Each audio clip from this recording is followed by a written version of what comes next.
There you are. I knew you'd come back to see me again. Today, for the first time, I am making a coffee soap using coffee that I brewed, the coffee grounds from that brew, fresh coffee fragrance oil, nitro coffee mica, and just coffee mica. This is going to be a 4-pound batch. Here we've got coconut oil and lard. Our topic of discussion today is about a huge life event that happened to me this year, but was an ongoing problem last year, and I just didn't know exactly what was going on. Here we've got olive oil, canola oil, and castor oil.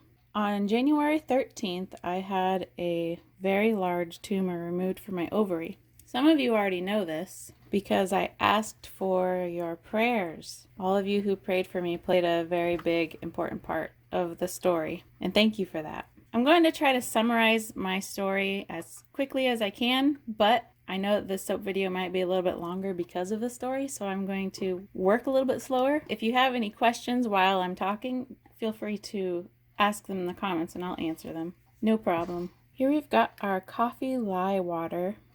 There's also 2 teaspoons of salt in here to make it a harder bar. Around the start of 2019, I started feeling very bloated.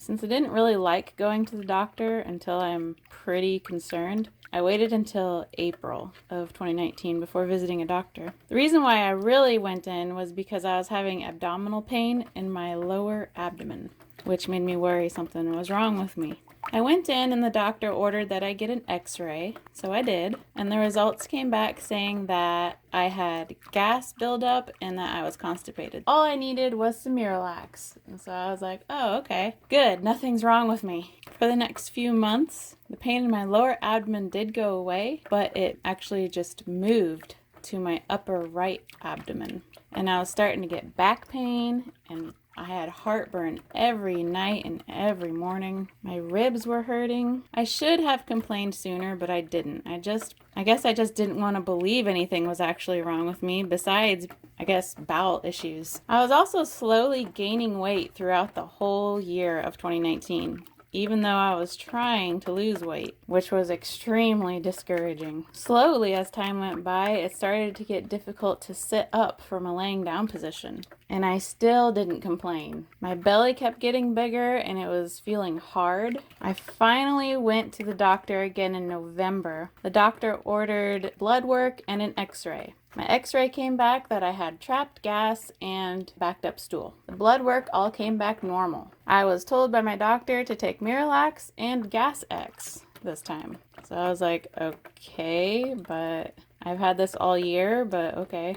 I knew there had to be something else wrong with me. So I made another appointment with a different doctor. So this is my 3rd different doctor. And he was actually concerned about me, and he ordered me to get a CT scan of my abdomen. So I did. And the results were so scary. It said I had a 34-centimeter pelvic mass, and it was pushing all of my organs. It said I had fluid in my right lung, and that lung was partially collapsed, and they were most concerned for ovarian malignancy, which would be cancer.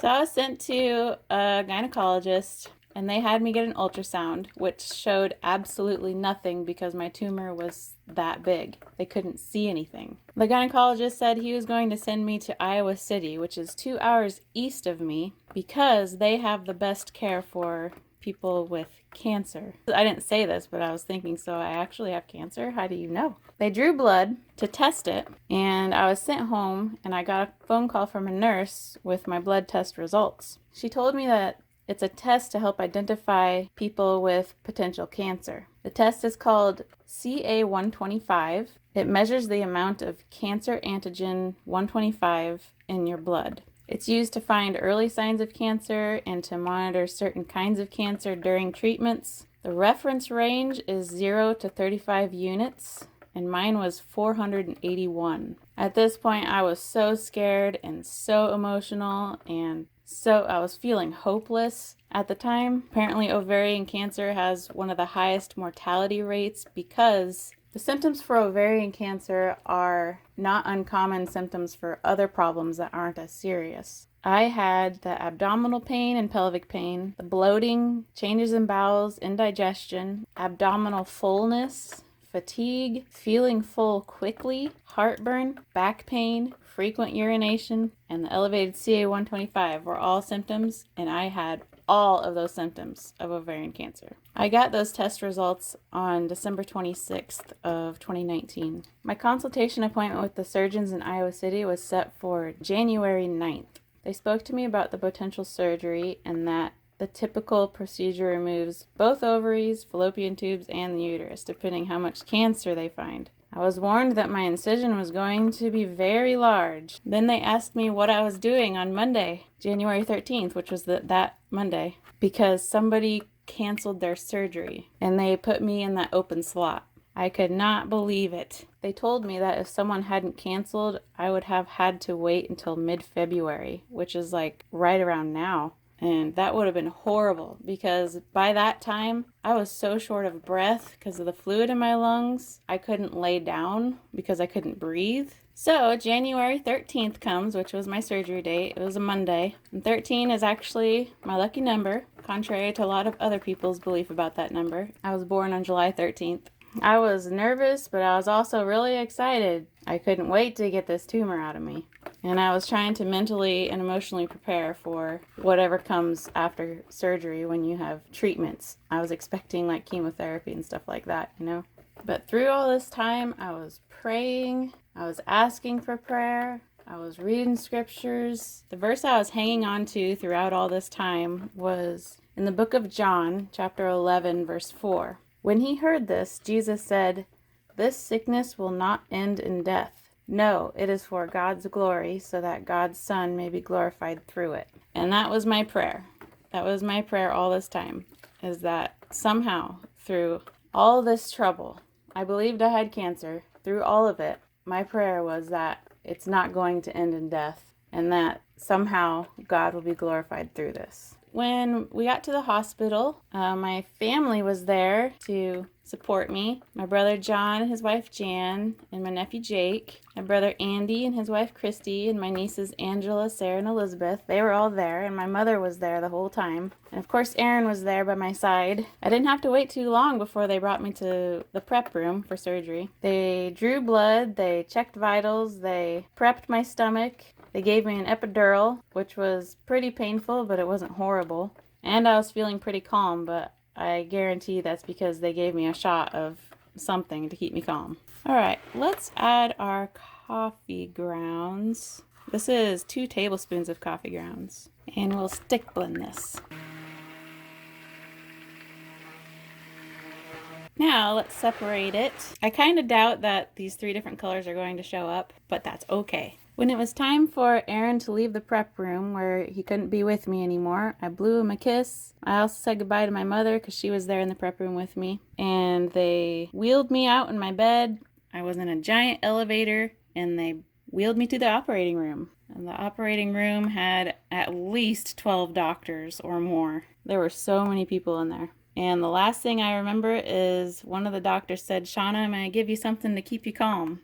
And then I don't remember anything else.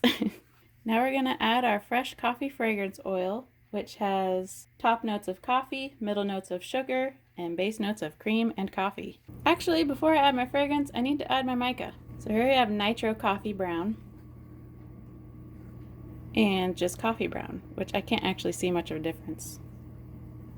When I was waking up from surgery, the first thing I remember is I was being wheeled in a bed to another room. I never opened my eyes, but I was awake, and the nurse that was transporting me said, "Shauna, it was benign." I smiled, and I knew for a fact that God answered mine and my friends and my family's prayers. I just knew it. He had such mercy on me, and I just can't even tell you how grateful I am. While I was in the recovery room, they asked me who I was, where I was, and why I was here. And about 4 different people asked me those same questions. I guess to make sure I was that I was conscious. And they told me I had a big group of family members waiting for me, and all I said was, "Yep." Then I finally got wheeled to my hospital room that I was going to be staying in, and I got to see my family. And everyone was so happy because they had already been told before they saw me that the tumor was benign. It was really good to see all of them though, and I was so happy they were there. Okay, now let's add our fragrance oil. So I have believed in God and the Bible as long as I can remember, because my mom brought me up in church and I always followed after her. And I know that God answers prayers. I've always known that too, but how often does it happen the way we actually want it to happen? You know what I mean? Alright, I'm going to use 2 molds because I made 4 pounds. Let's do it like this so you can see them. So while I was in the hospital, my husband got to stay with me. They brought him a cot, which was actually a pretty nice little bed. But my stay at the hospital actually went really fast. It went so fast, every day just kind of blended together. I can't really tell you anything special about any certain day. I remember when they took out the epidural, I believe that was on Wednesday. And then I went home on Thursday morning. I remember I was feeling kind of nauseous that day, but it wasn't enough to concern me, I guess. But Friday is when I started really getting sick. The only time that I felt okay was when I was laying down. But anytime that I got up, like just to go to the restroom, I was throwing up and just feeling miserable, and I had the worst headache of my life. I just felt, this is the sickest I've ever felt in my whole life was during this time. It was Friday. Then Saturday morning, I was no better. I was so sick. And Aaron called the doctors.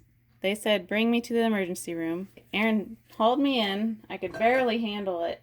They had to wheel me in a wheelchair and everything. And all I remember is I couldn't open my eyes because it hurt to even see. And I said, please, can you put me somewhere where I can lay down? And so they brought me into a room, had me laying down. They put an IV in me, and they directly through the IV injected caffeine into me, which is actually the reason why I chose to do coffee soap while I told my story. What was wrong with me is I was having spinal fluid leak because of my epidural. When they removed the epidural from my back, it left a hole on the inside where your spinal fluid is. And so instead of my spinal fluid going up to my brain, it was just leaking, not going up to my brain. It couldn't make it because there was a hole. And they call it a spinal headache.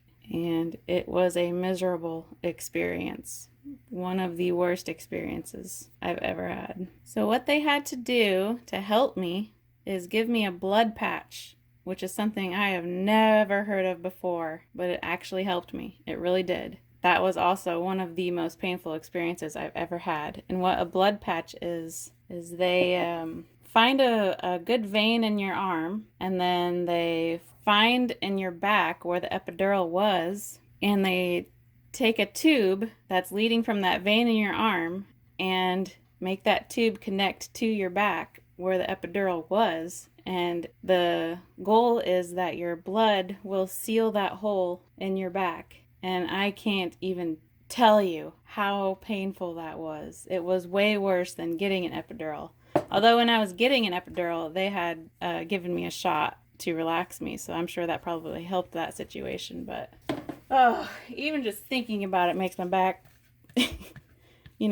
like when you think nails on a chalkboard, how you kind of cringe. Well, just thinking about this story kind of makes me cringe. After about an hour after that procedure of a blood patch, I started feeling better, and man, was I grateful. Even though the blood patch was the worst, it was the worst physical pain I've ever had. I am so grateful that technology exists because it worked. It sealed whatever leak I was having in my spine. I was very sore everywhere, but I was feeling better. When I was laying down, I felt fine, and the reason why I felt fine is because gravity was allowing the spinal fluid to get to my brain. But when I sat up or when I stood up, the spinal fluid couldn't make it to my brain because there was a leak. So caffeine is supposed to restrict your blood vessels to slow down the nausea and the pain that you feel when you get up and you have a spinal fluid leak. That story is the inspiration for my coffee soap because I drank a lot of coffee after that experience, because I don't ever want to experience that again. So it was just like one of those things where all you want is for it to never happen again, so you get kind of wild with whatever could help. I'm going to do a hanger swirl. It's pretty thin, but I am hoping there is a swirl. It's interesting how thin it is because I actually did a pretty big water discount, and the recipe calls for 24 ounces of water, and I put in 12 ounces of coffee, and that's it. No extra water. Now for this one, I'm just going to do a swirl with a chopstick. I have these little soap curls that I made a long time ago, so I was going to put that just along the top for decoration. I just want to thank every single one of you who prayed for me during my time of serious struggles. I really appreciate you, and I'm really thankful for you. I want you to know that God really does answer prayers. It's not just a feel-good thing.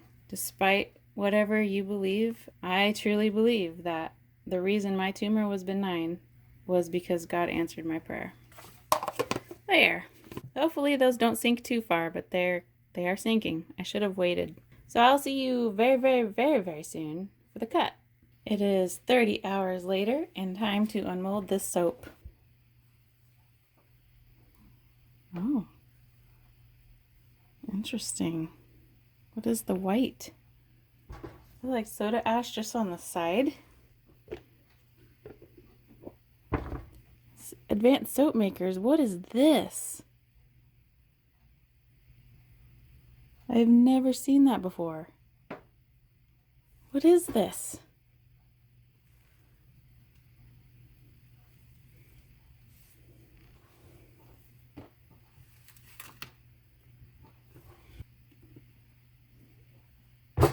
This one did it too.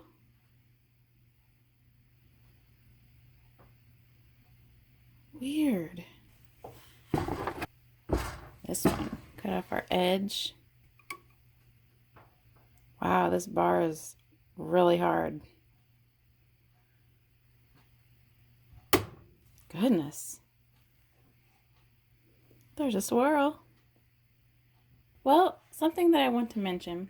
So, you know how I had 2 x-rays taken on 2 separate occasions and nothing was found wrong with me? And I remember asking my next doctor, why did those x-rays not show anything if something was so wrong with me? And it's because x-rays do not show tumors.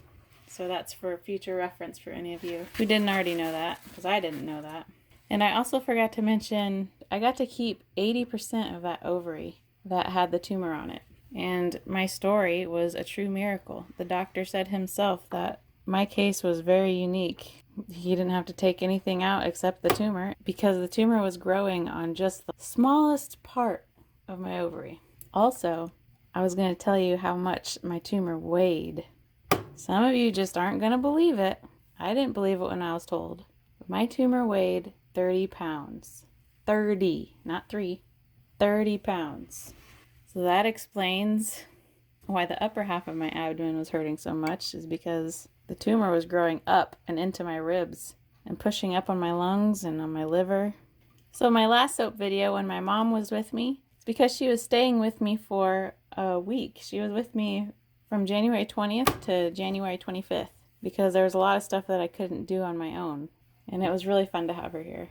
I wanted to make sure to tell you that if you suspect something is wrong with you physically and you go to a doctor and they're like, you just have acid reflux or you just have constipation, but you're pretty sure it's got to be more than that, I think that you should get a new doctor and get a second opinion or a third opinion or a fourth opinion, because it took 3 doctors before I was able to get help for something I didn't even know was wrong. I was just sure something was wrong. And if I had continued to put it off, who knows what would have happened to me. Don't be afraid to complain. That's definitely a lesson that I have learned. Moving on. Look at all this mess that this soap is making. I'm happy to see that there is a swirl inside my soap. That looks just like chocolate on a French silk pie. And that light soap is the uncolored soap. I don't know what these speckles are.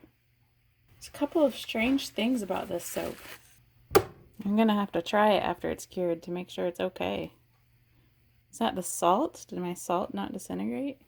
I know this video had a pretty serious topic of discussion, but I thought that some of you might be interested to know and might possibly learn something in case you or a family member or a friend that you have goes through something similar. Final cut.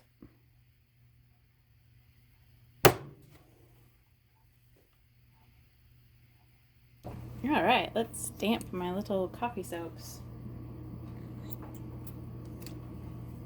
I hope that my video is both informative and interesting. I'm really grateful for all of my viewers who take the time to watch my videos and people who have subscribed and all those good things when it comes to YouTube. So we'll see you soon.